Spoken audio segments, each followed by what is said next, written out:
Welcome to the Architecture 2030 webcast and the new 2-year, 9 million jobs investment plan.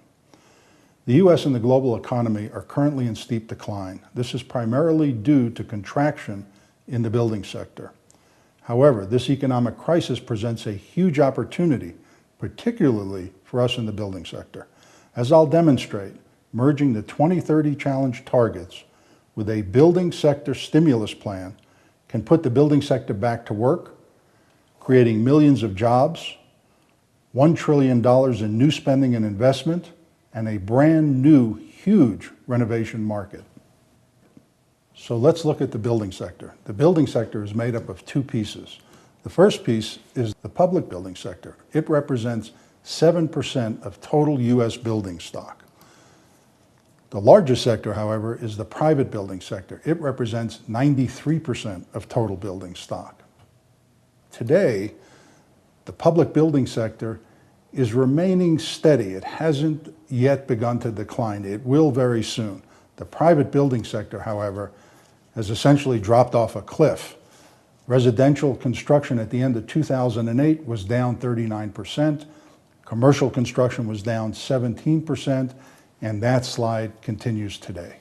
The public building sector is included in the current stimulus plan, and it's important to include it so it gives a jolt to the economy and it doesn't begin to exacerbate the situation. However, the private building sector, which represents 93% of the total sector, is not included in the stimulus plan, and that's the sector we must address if we're to turn this economy around.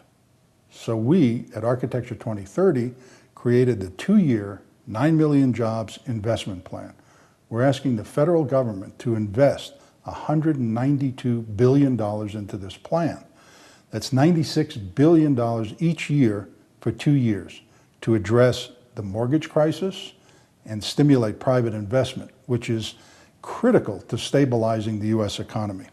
So how does the plan work? Well, it depends if you have an existing home or you're going to buy a new home. Let's look at existing homes first.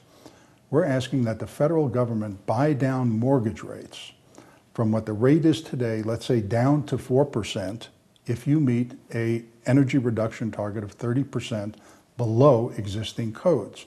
And to buy it down even further, all the way down to 2%, if your home is carbon neutral. And as you can see, it works similarly for new homes, only the mortgage rates are slightly different. We favor existing homes over new homes at this point. So let's look at an existing home. If you want a 2.5% mortgage, the column on the left, you would need to renovate your home to be 75% below the latest energy code. Let's say that home has a mortgage of $272,300 at 6%.